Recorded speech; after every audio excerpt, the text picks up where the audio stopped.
Seconda parte di 7 in punto, non abbiamo un solo ospite, abbiamo due ospiti. Ho qui con me Raffaella Rosa della Lida di Padova, ma anche dell'Associazione Canili Veneto, e poi abbiamo Lilli, che è questo esemplare, io di cani non me ne intendo molto. Me lo sono inventata io, lei è un blocker dei iberici.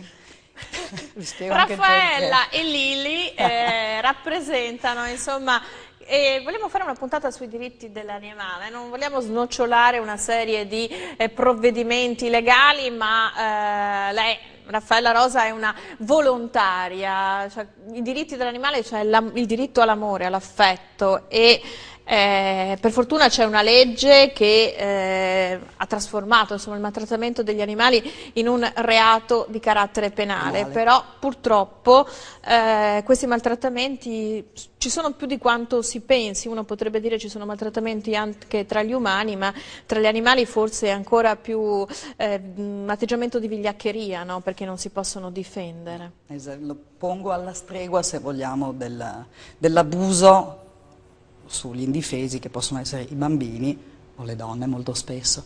Sì, è così. E sono anche i vicini della porta accanto. E questo è il brutto. Volontaria. Sì. Ci racconti la tua, sono passato a darti del tu, ci racconti sì, la certo. tua esperienza dedicata soprattutto ai cani, esclusivamente ai cani? No. In Lida abbiamo adottato un maiale, si chiama Sveva, gode di ottima salute, volevano trasformarla in prosciutti e invece l'abbiamo salvata e adesso vive bella, pasciuta e felice in un agriturismo di una persona meravigliosa che se ne occupa. Noi andiamo a trovarla, le portiamo le verdurine, il pane, quindi non solo cani o gatti. La settimana scorsa abbiamo salvato, ho tirato su con dei colleghi, uno sparviera. Le ragazze della Lida di Monselice hanno salvato una volpettina meravigliosa, hanno dovuto farsi l'antirabbica tutte perché non sapevano di non doverla toccare a mani nude. Naturalmente la volpettina era sana. Ci sono anche le foto sul sito, tra le altre cose, deliziose. Torniamo però ai cani, sì. No? L'azione dei volontari è encomiabile perché appunto raccogliete queste povere bestiole spesso abbandonate, maltrattate, sì. Però c'è un'operazione, quindi le sfamate, le curate. Sì, certo. Però c'è un'operazione che va oltre l'accoglienza, perché è ovvio che i volontari chiamano gli animali, diventano papà e mamma un po' di tutti i cani che raccolgono, però c'è un limite, quindi è importante a questi animali trovare una famiglia esclusiva, che li ami, che li adotti. Un po' questo è la mission, no, del tuo impegno come volontaria. È uno degli aspetti del mio volontariato. Il volontariato è molte cose a seconda della predisposizione di ciascuno. Per esempio io oggi sono qui a parlare in pubblico dove potrebbe esserci la presidente della mia associazione, che però forse era meno versata, quindi ha chiesto a me di esserci, anche se non sono così ferrata come lei, che le sa tutte. Lei è geometra e ne sa come un avvocato, per dire, a proposito di diritti degli animali. Succede questo: allora, io ho sempre amato gli animali.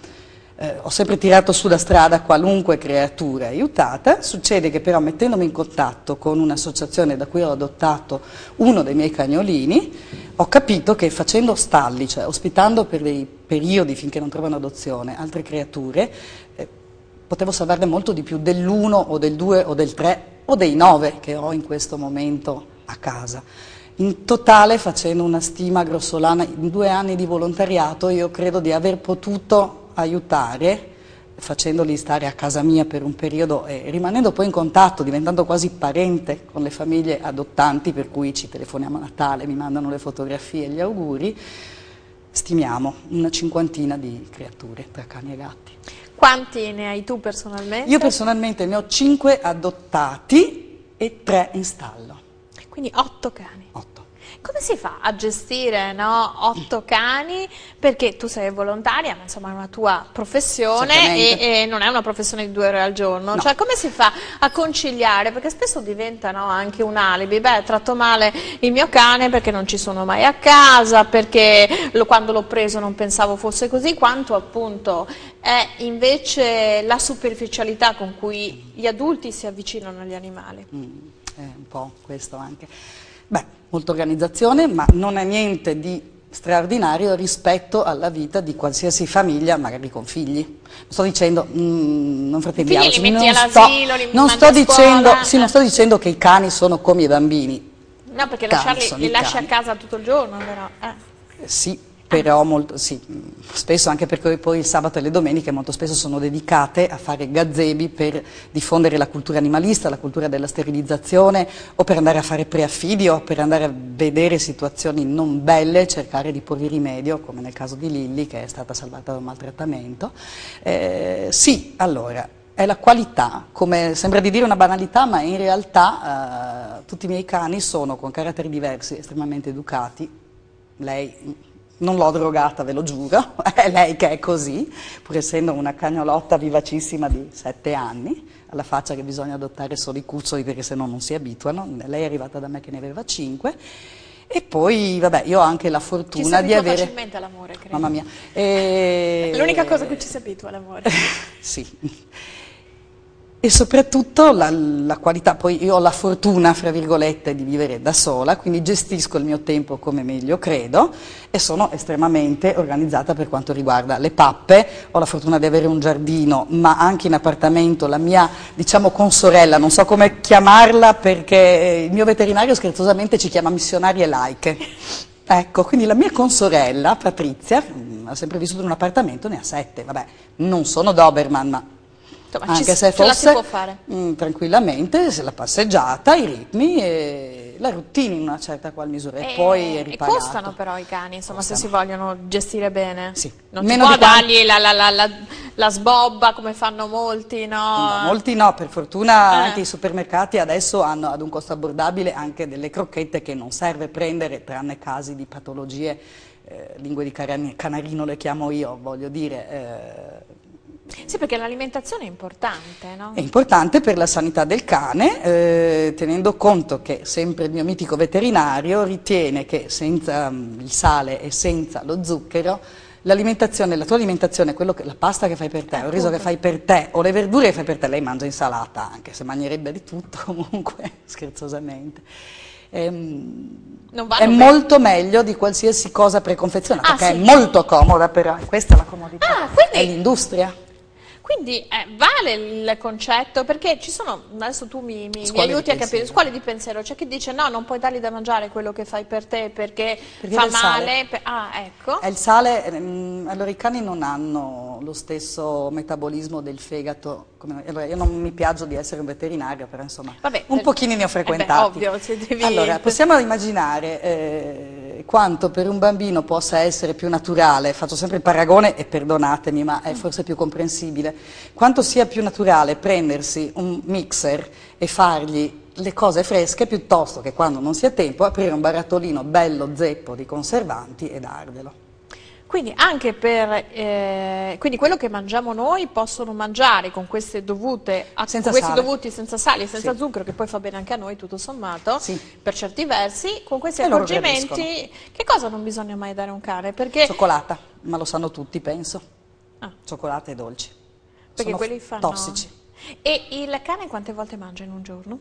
Allora, dipende dall'età, dipende dall'abitudine. I miei personalmente amano mangiare di sera, perché ho più tempo, perché ci sono più coccole, anche dandogliene del mattino. Non inficia la salute del cane, insomma, non ci sono delle regole ferree? No, basta dargliene adeguatamente. Ferreo, un cucciolo deve mangiare molto più spesso come i bambini. E dargli i bambini, però è così. I cuccioli mangiano molto molto più spesso perché hanno il periodo della crescita. I cani grandi hanno bisogno di mangiare 2 volte al giorno, quelli di taglia grossa, dal pastore tedesco in su. Il pastore tedesco è considerato una taglia media in realtà, per un fatto proprio fisico, digestione anche? No, nemmeno. Avendo troppo lo stomaco vuoto potrebbe avere problemi di torsione intestinale, quindi è più opportuno i cani grandi, il veterinario consiglia di dargliene 2 volte al giorno. Torniamo subito dopo la pubblicità parlando ancora di diritti di questi amici a 4 zampe. A tra pochissimo, grazie.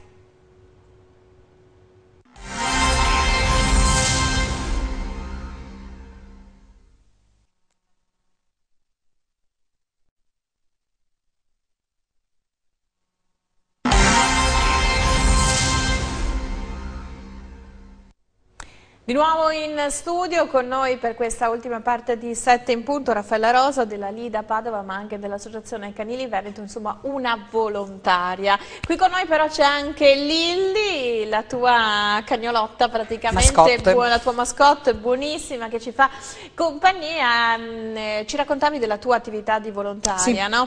Che durante la settimana lavori, ti occupi dei tuoi cani, che ce ne sono 4 fissi, più di quelli che insomma hai in affido, ma per avere i cani in affido fate anche un'attività, i volontari, che è quello di quasi andare a cercare i cani maltrattati. Non credo che sia una cosa facile. Prima mi raccontavi proprio la storia di Lilli, no? Cioè alla fine non solo i cani maltrattati si trovano, si incontrano perché sono abbandonati, ma in qualche modo cercate di andare anche nelle famiglie, un po' come gli assistenti sociali, no? Sì. Le famiglie diciamo con qualche disagio, e magari convincere i padroni a trattarli meglio, a educarli, e laddove proprio non ne vogliono sentir parlare, cercare in qualche modo di salvare l'animale. Ecco, come funziona? Molto spesso noi siamo molto sul territorio. Io personalmente mi trovo tutti i sabati a Este in piazza con un gazebo informativo. Arrivano tramite i nostri siti le segnalazioni. Naturalmente noi non siamo esattamente le persone preposte per questo, noi siamo privati cittadini che dedicano... Potreste anche non avere l'autorità per farlo, cioè non ce l'abbiamo anche infatti. Che qualcuno vi maltratti. Mi è successo, sono stata malmenata proprio un paio di mesi fa. Ci racconti questa storia? È stato penoso. No, come funziona? Cioè arrivano le segnalazioni attraverso il sito? Allora via mail te lo dicono, senti, molto spesso sono i vicini di casa che però temono di esporsi perché temono ritorsioni, è il classico. Ma magari mi buttano il veleno, magari gli fanno del male, è un classico. Allora, innanzitutto sappiate che fare un esposto può essere fatto in forma anonima. Potete farlo al sindaco e ai vigili del vostro comune e devono protocollare la vostra richiesta, motivandola. Non andate dai vigili solo perché vi sta antipatico il vicino di casa, succede anche questo. Infatti c'è qualcuno che magari fa delle segnalazioni. Quindi va motivata, va documentata per quanto possibile, uno deve fare un pochino Sherlock Holmes, cioè, nel senso aiutiamoci, ce ne sono tanti di casi, i vigili magari non sono tanti. Il comune è tenuto a dare una risposta a questo. E quindi un censimento degli animali che ci sono in un comune, no? Attraverso il se tutti li microchippassero, sì, purtroppo questo ma c'è l'obbligo del microchip? Certo che c'è l'obbligo. Ma c'è ancora... Quanti non sono microchippati? Non saprei dirlo in percentuali. 20%, 10%? No, non sarei in grado di dirlo, per fortuna. Innanzitutto sappiamo che il microchip costa una stupidaggine, è una punturina che qualsiasi veterinario fa nel giro di qualche secondo, è praticamente indolore e tutela voi e l'animale, perché le multe sono salate. Però il fatto appunto che le multe siano salate, il fatto che il microchip costi poco, perché ci sono ancora molti padroni? Mancanza di cultura, vorrei dire, ed è una delle cose che si cercano di propugnare tramite... Questo tipo anche di vostra attività? Sì, certo, anche conoscendolo. Quindi arrivano le segnalazioni, no? Sì. Al vostro sito? Allora si va a controllare se è possibile personalmente. Arrivano al vostro sito dopo che sono già passate attraverso il sindaco e la polizia municipale, oppure è più facile fare segnalazioni? È più facile che arrivino da noi, ma non è la strada giusta. La strada più efficace, anche perché noi siamo poche e oberate di lavoro. Poi non avete funzione ispettiva? Non ce l'abbiamo, non abbiamo il diritto di farlo. Un vigile urbano, un sindaco... Però magari ragionando con le persone qualche volta qualcosa si ottiene. Chiaro. Quindi arrivano le segnalazioni? Arrivano, diamo tutti i consigli legali o comunque indirizziamo le persone su qualche cosa di concreto che possono fare se vogliono veramente farlo. Ribadisco, non è necessario dire esattamente guarda c'è il mio nome e cognome sotto così poi il vicino butta il veleno per topi. A me è successo personalmente anche questo nella mia vita. Per avvelenare gli animali del vicino? Sì, per esempio, classiche faide di vicinato, no? Certo. Sono pieni i tribunali, quindi figuriamoci. Esatto. E cerchiamo per quanto possibile di dare il maggior numero di consigli o comunque di indirizzare le persone verso le strade corrette, perché noi non siamo guardie zoofile, esistono anche le guardie zoofile, esistono i carabinieri, per esempio trovando un animale ferito per strada, di notte chi chiamo?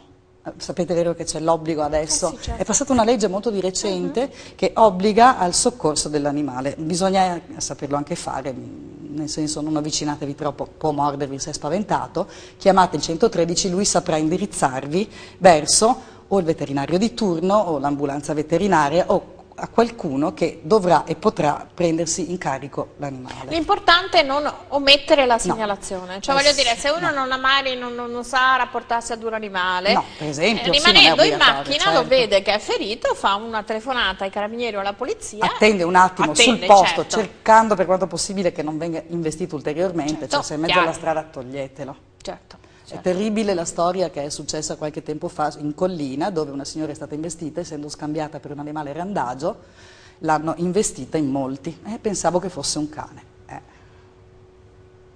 Qui siamo veramente... È l'assurdità, vero? Quindi. Tornando appunto, quindi arrivano queste segnalazioni, quali altri accorgimenti ci può dare, insomma, proprio per... quindi come si arriva poi a salvare un cane maltrattato? Perché, non ripeto, ci si riesce, uno purtroppo. Abbandonato, si capisce, viene abbandonato, lo si trova ai bordi dell'autostrada d'estate, anche purtroppo molti cani con i botti, hanno preso una paura bestiale, magari si sono persi in questi giorni, bisogna ritrovarli e grazie al microchip si possono riportare al padrone, che non è un'altra funzionalità, insomma, di questo microchip. Sì, io consiglio sempre il microchip e la targhetta, perché il microchip dovete portare l'animale dal veterinario che ha la macchinetta per leggere, una questione di pochi secondi. Un bel numerino di telefono che costa 5 euro, voglio dire, ci si mette un attimo. Sono tanti cani abbandonati. Allora, ribadisco, non conosco le stime, però a me viene da piangere tutte le volte che vedo un canile. E come ci arrivano i cani maltrattati in canile? Perché questo è il passaggio... vengono portati su segnalazione giudiziaria. Ci sono anche quindi vengono proprio sequestrati? Sì. Gli ultimi che sono arrivati, per esempio, di cui ho memoria, in canile sanitario a Monselice, 15 cani scheletrici. Una devastazione, non gli dava nemmeno da mangiare, sono stati sequestrati e portati. Beh, erano 15 cani in un allevamento? No, di un privato, credo. Di un privato che aveva 15 cani? Oppure, se vogliamo... forse perché aveva un problema di rovescio finanziario, non riusciva più. Però anche in questo caso, facciamo questa ipotesi. Io sono amante del mio cane, non riesco più a mantenerlo. So che è difficile da dire, però magari qualcuno, credo, giochi la scusa, non riesco più a mantenerlo. È una scusa. Però, come si abbandonano i bambini appena nati negli ospedali, volendo uno dice invece che farli morire di fame, invece che farli maltrattare, basta che... Allora, c'è una specie di ruota, no? Anche punto da primo, voi. Non pensiate che le volontarie abbiano la bacchetta magica per trovare adozioni per tutti. Infatti, se voi volete vedere qualche calendario, tutte queste creature meravigliose, una più bella dell'altra, sono tutte in canile che aspettano adozione. Ecco, allora scorriamo i mesi mentre tu appunto mi racconti come funziona. Allora, diamoci da fare, non crediamo che ci sia qualcuno che ci risolve i problemi. Non siamo assistenti sociali, facciamo quello che possiamo nel tempo che rubiamo ai nostri animali e alle nostre famiglie. Ecco, Sansone una vera montagna di coccole e simpatie. Guarda, li facciamo vedere i vari cani da adottare, praticamente un calendario con questi 12 cani in attesa di adozione, e la vendita anche di questo calendario serve per mantenerli nel canile? No, nel canile no, il canile sanitario è una struttura pubblica pagata dalle nostre tasse. Succede questo. Come Lilli, Lilli è adottata, quindi non ha più bisogno di essere aiutata o curata, ma molti, quelli che teniamo in stallo, molti arrivano che hanno problemi di salute, sono spese veterinarie, quelle che sono abbastanza costose.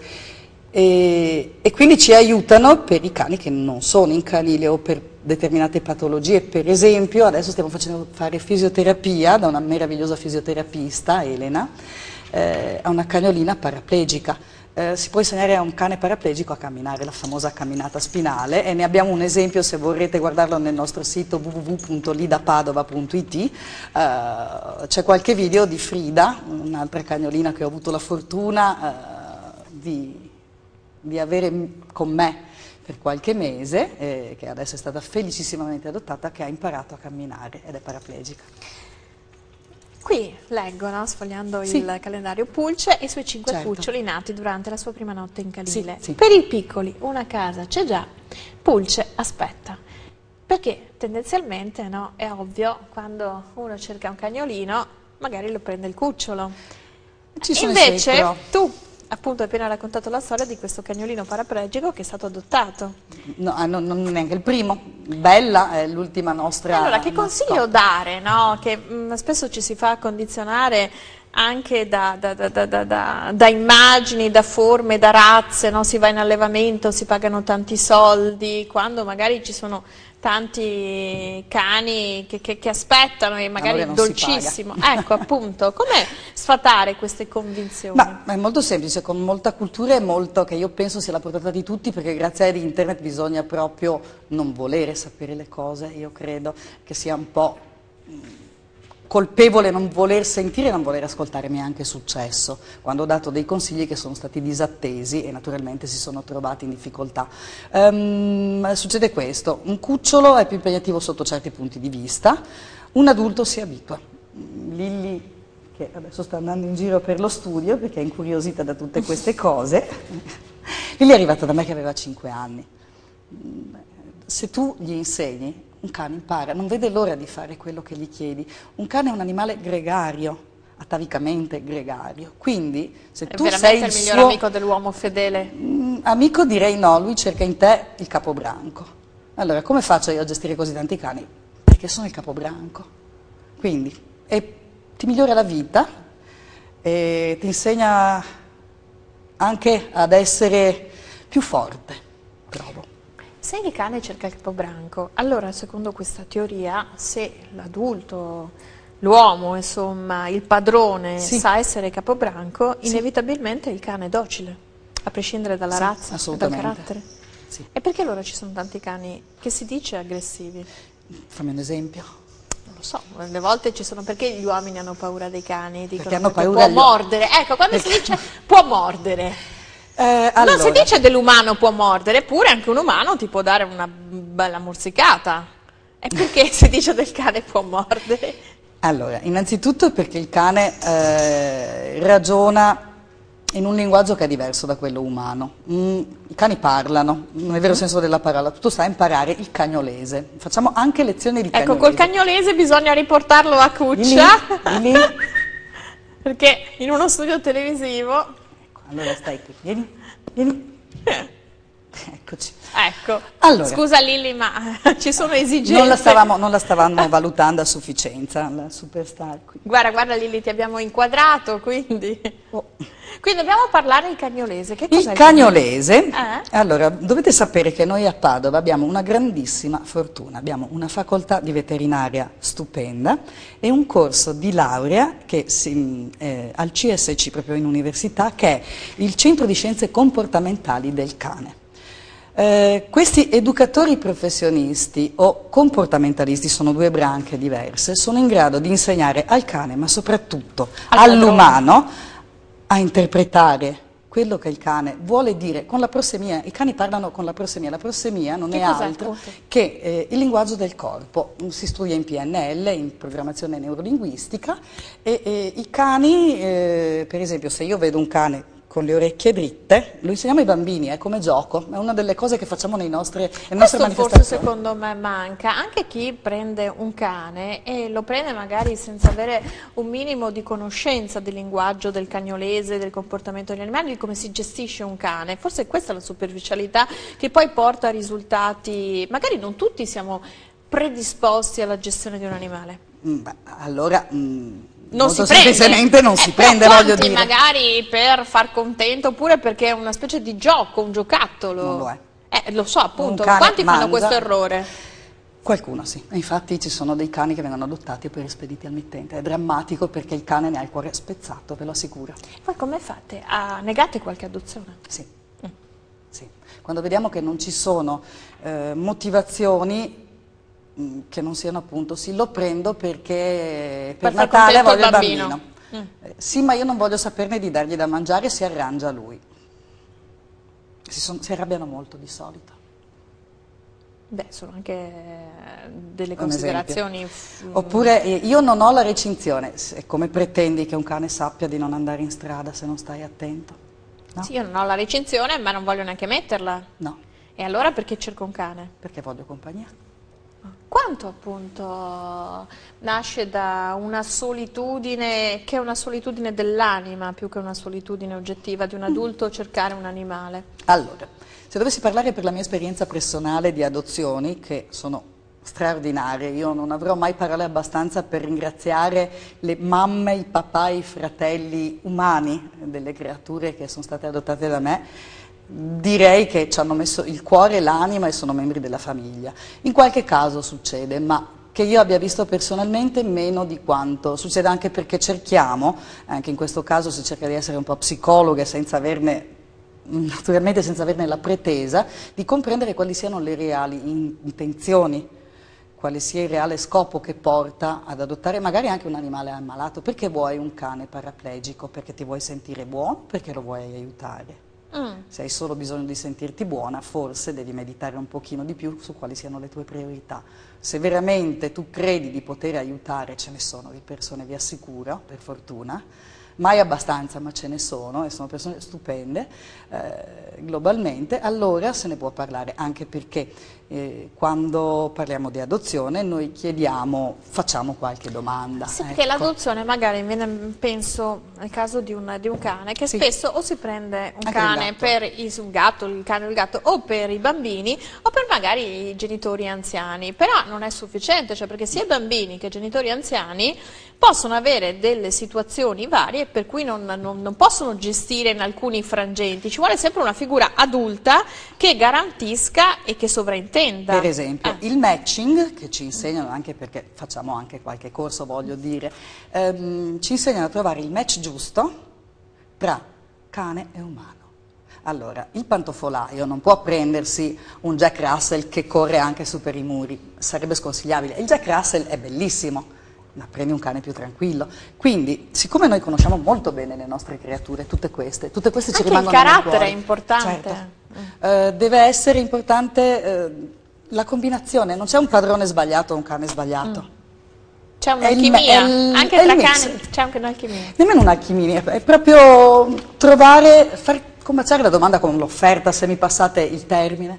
Far incontrare. Sì, far incontrare. È inutile innamorarsi del pincher e poi scoprire che il pincher è un Doberman in miniatura e che abbaia parecchio, per dire, è vero, è piccolo, ma piccolo non fa rima con comodo, per esempio. Ma il padrone che sceglie il cane o il cane che sceglie il padrone?